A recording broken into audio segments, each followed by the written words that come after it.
Social democratic party of India രാജ്യത്തിൻ്റെ വീണ്ടെടുപ്പ് എന്ന സ്ലോഗനിൽ ഈ രാജ്യം നേരിട്ടുകൊണ്ടുള്ള വിഷയങ്ങളാണ് ഈ യാത്രയിൽ SDPI ചർച്ച ചെയ്തുകൊണ്ടിരിക്കുന്നത്. കഴിഞ്ഞ ആഴ്ച ചണ്ഡീഗഡ് സിറ്റി മേയർ ഇലക്ഷൻ സംബന്ധിച്ച് ഒരു കേസിൽ സുപ്രീം കോർട്ട് പറഞ്ഞത്, supreme court chief justice Chandrachud സാഹിബ് പറഞ്ഞത്, destruction of the most valued principles of democracy. ഇത് SDPI പറഞ്ഞതല്ല, സുപ്രീം കോർട്ടിന്റെ ചീഫ് ജസ്റ്റിസായ ചന്ദ്രചൂഡ് സാഹിബ് പറഞ്ഞതാണ്. Destruction of the most valued principles of democracy എന്ന് വെച്ചാൽ ജനാധിപത്യത്തിന്റെ തകർച്ചയാണ് നമ്മൾ കണ്ടത് എന്നാണ്. ഇതാണ് കഴിഞ്ഞ 15 വർഷത്തോളം SDPI ജനങ്ങളുടെ മുമ്പിൽ പറഞ്ഞത്. ഇവിടെ ജനാധിപത്യം തകർക്കുന്നുണ്ട്. ഈ ജനാധിപത്യം തകർക്കുന്നതിനെ, അതിനെ തടയണം, അതിനെ സംരക്ഷിക്കണം. അങ്ങനെ ഒരു സംരക്ഷിക്കാൻ പ്രതിപക്ഷത്തുള്ള പാർട്ടികൾക്ക് ഒരു കൺസ്ട്രക്റ്റീവ് ആക്ഷൻ പ്ലാൻ ഇല്ല എന്നതാണ് നമ്മൾ മനസ്സിലാക്കുന്നത്. जो आज ये डेमोक्रेसी का जो डिस्ट्रक्शन हो लेकर है, डेमोक्रेसी तमाम इधर खत्म हो लेकर है, इसको रोकने के लिए और डेमोक्रेसी को बचाने के लिए यहां जितने भी पॉलिटिकल पार्टी से ऑपोजिशन हो, चाहे वो कांग्रेस हो, चाहे वो समाजवादी पार्टी हो, CPM हो, CPM हो, एक कंस्ट्रक्टिव प्लान इनके पास नहीं है. ये हर बार हमारे सामने आ रहा है. देखिए, मोदी गवर्नमेंट सबसे बड़ा एक धोखा, एक फेल्यूर आइडिया जो किया डिमोनेटाइजेशन का, यहां का जो लोकल इकोनॉमी बर्बाद हो गया, स्मॉल बिजनेस हाउसेस बर्बाद हो गया, कितने तकलीफें हुए.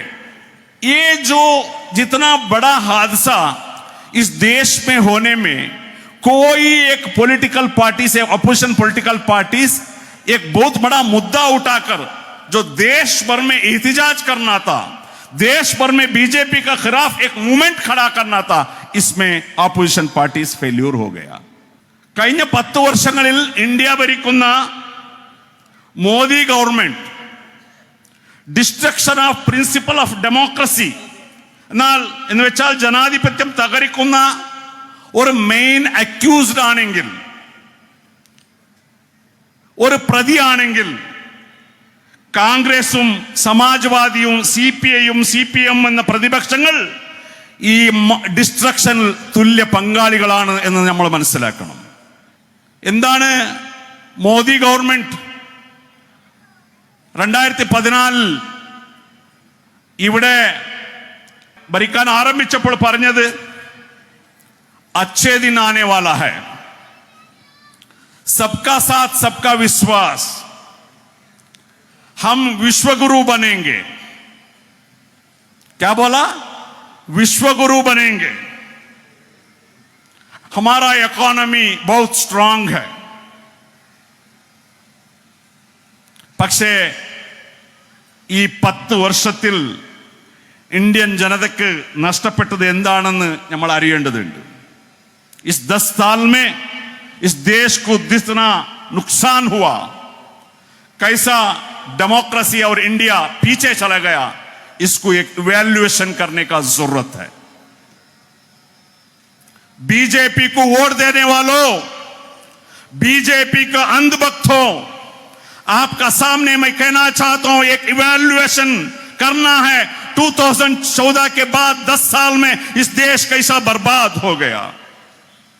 നിങ്ങൾക്കറിയുമോ, വേൾഡ് ഹാപ്പിനെസ് ഇൻഡെക്സ്, സന്തോഷമായി ജീവിക്കുന്ന രാജ്യങ്ങളുടെ ഒരു പട്ടികയിൽ, വേൾഡ് ഹാപ്പിനെസ് ഇൻഡെക്സിൽ 150 രാജ്യങ്ങളിൽ 126ാമത്തെ റാങ്കാണ്, സ്ഥാനമാണ് ഇന്ത്യക്കുള്ളത്. ഇത് ബാംഗ്ലാദേശ്, നേപ്പാൾ, പാകിസ്ഥാനിലാണ് കീഴിലാണ് എന്ന് നമ്മൾ മനസ്സിലാക്കണം. क्या यही विश्वगुरु है? दूसरा, मैं बताना चाहता हूं बीजेपी को, संघ परिवार का लोगों को, आरएसएस का लोगों को मैं बताना चाहता हूं, आपको मालूम है आपका मोदी ने क्या बोला? आपका मोदी ने बोला न खाऊंगा न खाने दूंगा, न खाऊंगा न खाने दूंगा बोलकर करप्शन का खिलाफ बोलने वाले नरेंद्र मोदी का अंधभक्त हो। सोच लो, वर्ल्ड करप्शन करने वाले कंट्रीज का इंडेक्स में 93 का प्लेस है आउट ऑफ 150. करप्शन इंडेक्सिल 93 स्थानम. और एक मैं बताना चाहता हूं, ये वो इकोनॉमी के बारे में बात करते हैं. $1 ट्रिलियन का इकोनॉमी, 5 ट्रिलियन का बात करने वाले बार बार निर्मला सीतारामन बोलते हैं. आपको मैं बताना चाहता हूं, वर्ल्ड हंगर इंडेक्स में इंडिया ये 111 का प्लेसेस में, वर्ल्ड വിശപ്പിന്റെ ലോക റാങ്കിൽ 111ാമത്തെ സ്ഥാനമാണ് ഇന്ത്യ ഔട്ട് ഓഫ് 150 കൺട്രീസ്. ഇത് ശ്രീലങ്ക, ബാംഗ്ല, നേപ്പാളിനെക്കാളും കീഴിലാണ് എന്ന് നമ്മൾ മനസ്സിലാക്കണം. സുപ്രീം കോടതി ജഡ്ജി പറഞ്ഞല്ലോ, ഡിസ്ട്രക്ഷൻ ഓഫ് ഡെമോക്രസി.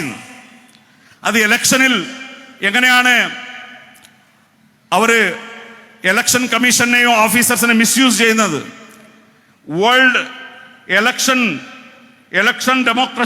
ഡെമോക്രസിയില് इंडेक्स 108ാമത്തെ സ്ഥാനം. वर्ल्ड इलेक्शन डेमोक्रेसी में 108 का प्लेस. आप डेवलपमेंट का बात करते हैं Modi ji, world human development में इंडेक्स में, वर्ल्ड डेवलपमेंट इंडेक्स में 132 प्लेस, 132ാമത്തെ സ്ഥാനമാണ് വേൾഡ് ഡെവലപ്മെന്റ് ഇൻഡെക്സിൽ. എവിടെയാണ് ഡെവലപ്മെന്റ്? ഇന്ന് പ്രസ്സുകൾക്ക്, മീഡിയക്ക് ഫ്രീഡം ഇല്ലാത്ത ഒരു അവസ്ഥയാണ്. ആരാണോ മോദിക്ക് വിരുദ്ധമായി എഴുതുന്നോ പറയുന്നതാണെങ്കിൽ അവരെ വിവിധ ഏജൻസികൾ വിട്ട് അറസ്റ്റ് ചെയ്യുന്നു. അതാണ് വേൾഡ് പ്രസ് ഫ്രീഡമില് India 150th place. It's very unfortunate. आज वर्ल्ड का प्रेस फ्रीडम में इंडिया 150th प्लेस में है, तो हम लोग इवैल्यूएशन करना इस देश क्या हो लेकर है. और वर्ल्ड जेंडर गैप में, वुमेन्स और जेंट्स का जो जेंडर गैप में 135th प्लेस, 135ാം സ്ഥാനമാണ്.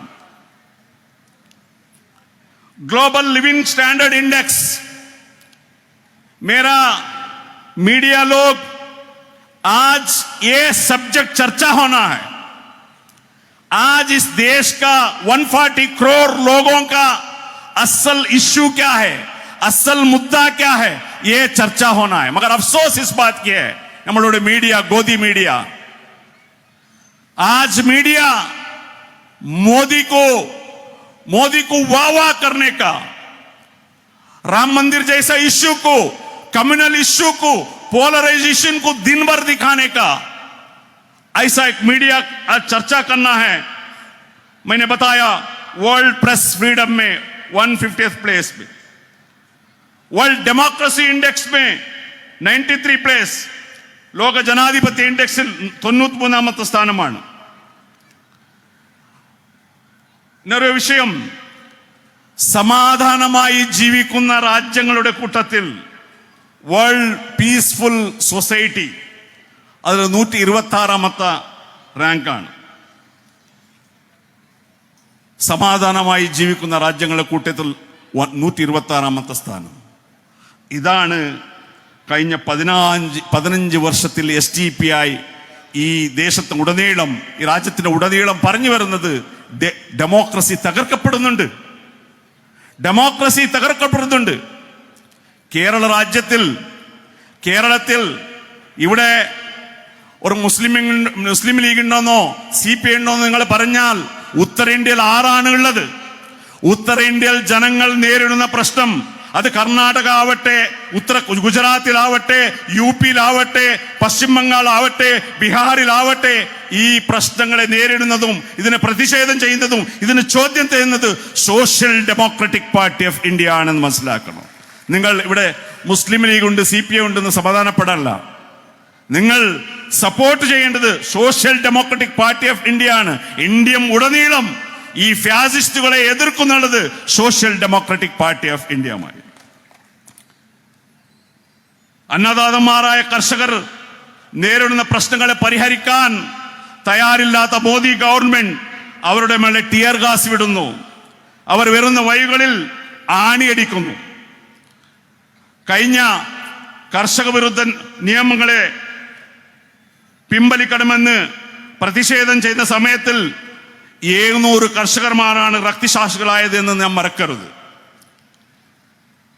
കഴിഞ്ഞ ദിവസം സുപ്രീം കോടതി നിഷേധിച്ച ഇലക്ട്രോൾ ബോണ്ടിൽ മൊത്തം 16,000 കോടി രൂപയിൽ 10,000 കോടി BJP-ന്റെ അക്കൗണ്ടിലാണ് പോയത്.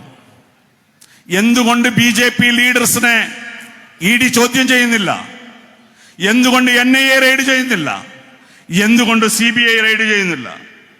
ഇവർ ED NIA മിസ്യൂസ് ചെയ്യാണ്.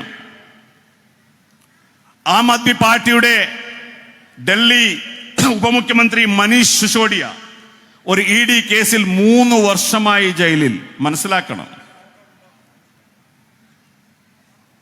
ഒരു അക്യൂസ്ഡ്. എന്താണ് ഇവിടെ നടക്കുന്നത്?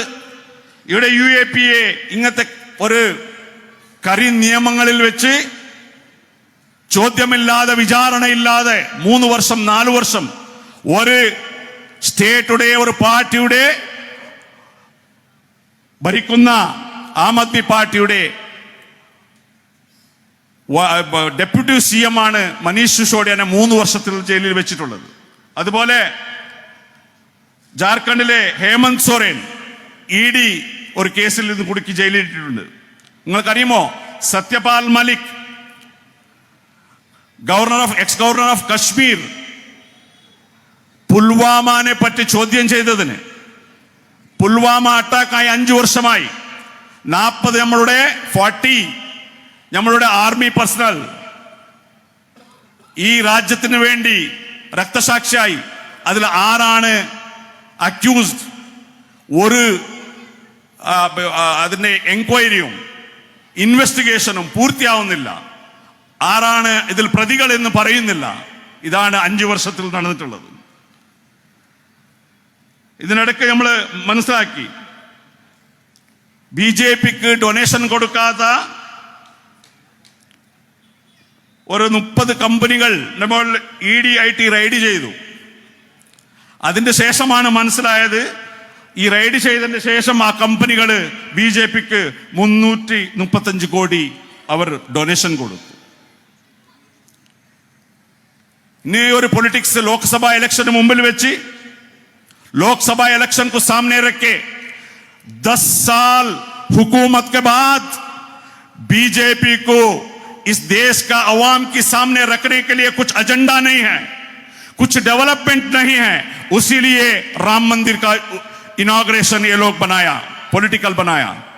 राम मंदिर अभी भी उसका प्रोजेक्ट कंप्लीट नहीं हुआ बोलकर मीडिया रिपोर्ट करते, उसके बावजूद भी वो ओपन किए, एक पॉलिटिकल एजेंडा बनाया. एक प्योर जो आध्यात्मिक का सब्जेक्ट को एक पॉलिटिकल इश्यू बनाया और मस्जिदों के ऊपर बुलडोजर चलाए. 700 വർഷം പഴയതായ ദഹലിയിൽ ആക്കുഞ്ചി പള്ളി അവർ തകർത്തി. അവിടുത്തെ DDA ഇല്ലീഗൽ എന്ന് പറഞ്ഞു. നിങ്ങൾക്കറിയോ, ഇല്ലീഗൽ എന്ന് പറഞ്ഞിട്ട് അവര് മീഡിയയിൽ പറഞ്ഞത് ഏജൻസികൾ, അത് ഫോറസ്റ്റ് റിസർവ് ലാൻഡ് ആണ്. 700 വർഷം മുമ്പ് കെട്ടിയ പള്ളിനെ ഇല്ലീഗൽ എന്ന് പറയുന്നു. എന്തുകൊണ്ട്? റിസർവ് ഫോറസ്റ്റ് ആണ്. നിങ്ങൾ മനസ്സിലാക്കണം, ഇന്ത്യയിൽ ഫോറസ്റ്റ് ലാ വന്നത് 1865-ലാണ്. അതിന്റെ ശേഷം അത് റെഗുലറൈസ് ആയത് 1927 ഇന്ത്യൻ ഫോറസ്റ്റ് ആക്ട്. 1994 ഈ അക്കുഞ്ചി പള്ളിയുടെ പരിസരത്തെ അവർ ഫോറസ്റ്റ് ലാൻഡ് എന്ന് റിസർവ് ചെയ്തത്. 700 വർഷം മുമ്പ് കെട്ടിയ ആർക്കിയോളജിക്കൽ സർവേ ഓഫ് ഇന്ത്യയിൽ റെക്കോർഡായിട്ടുള്ള ഒരു പള്ളിനെയാണ് ഇവർ പറയുന്നത് അത് ഇല്ലീഗലാണ്. പക്ഷേ നിങ്ങൾ മനസ്സിലാക്കണം, ഈ സബ്ജക്റ്റിൽ ദഹലി ഭരിക്കുന്ന ആം ആദ്മി പാർട്ടിയോ ഭാരത് ജോഡോ എന്ന് പറഞ്ഞ് നടക്കുന്ന രാഹുൽ ഗാന്ധിയോ ഇതിനെ ചോദ്യം ചെയ്തില്ല എന്നതാണ് വാസ്തവം. आज नफरत का दुनिया में मोहब्बत को दुकान खोलने वाले राहुल गांधी जी जो मेहरौली में अकोंजी का मस्जिद को इलीगल बोलकर बुलडोजर चलाया, उधर का इमाम का घर को तोड़ा, वहां का मदरसा को तोड़ा, कहां थे राहुल गांधी? एक क्वेश्चन भी नहीं किए. कहां थे आम आदमी पार्टी? कहां है सीपीएम? कहां है सीपीएम? कोई भी एक पॉलिटिकल पार्टी इस मस्जिद का जो इलीगल डिस्ट्रक्शन के पास कोई भी बात नहीं किया. यही है हकीकत. हम समझना चाहिए भाइयों, बुजुर्गों, मां बहनों. ഉത്തരാഖണ്ഡിൽ ഹൽക്കാരിൽ ഒരു നോട്ടീസും ഇല്ലാതെ പള്ളി തകർത്തു. 6 പേരാണ് രക്തസാക്ഷികളായത്. അതുപോലെ ഇവർ ഡെമോക്രസിനെ തകർത്തുകൊണ്ട് ഓപ്പറേഷൻ ലോട്ടസ് നടത്തി ഹാർസ് ട്രേഡിംഗ് നടത്തുന്നു. സുപ്രീം കോർട്ട് പറഞ്ഞതാണ്, SDP പറഞ്ഞതല്ല, സുപ്രീം കോർട്ട് പറഞ്ഞതാണ് ഹാർസ് ട്രേഡിംഗ് നടത്തുന്നു. അതുകൊണ്ടാണ് ചണ്ഡീഗഡ് മേയർ ഇലക്ഷന്റെ ആ ടൈമിൽ 3 ആം ആദ്മി പാർട്ടിയുടെ കൗൺസിലർമാർ BJPക്ക് കൂറുചേർന്നത്.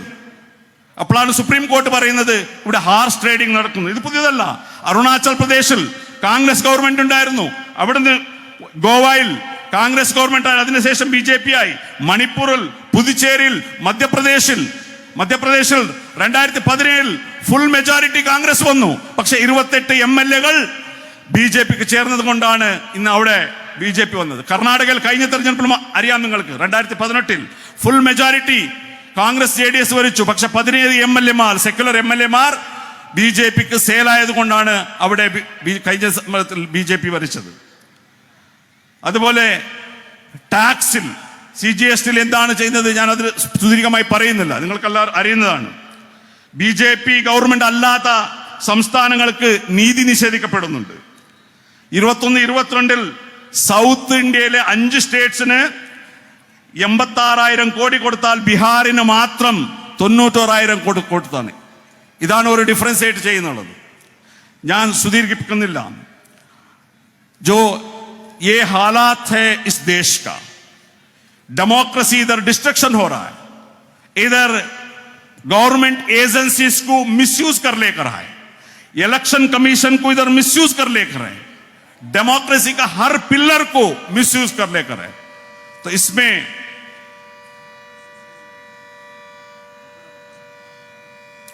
इस देश को हम लोग डेमोक्रेसी को बचाना ये जिम्मेदारी है.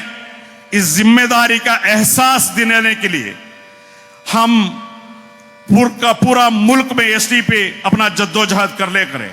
ये एहसास दिलाने के लिए आज 14 तारीख से SDP केरला अवाम के सामने इस इश्यू को रखते आए हैं. मैं कर्नाटक के तरफ से तमाम हमारा केरला का SDP को अभिवाद्यंगल बोलते हुए आज का इस बेहतरीन कॉन्फ्रेंस को और ഇനോഗ്രേഷൻ किया ऐसा डिक्लेयर करता വളരെ സന്തോഷമായി ഈ പൊതുപരിപാടിയെ ഇനോഗ്രേഷൻ ചെയ്തതായി പ്രഖ്യാപിക്കുന്നു. ശുക്രിയ, താങ്ക് യു.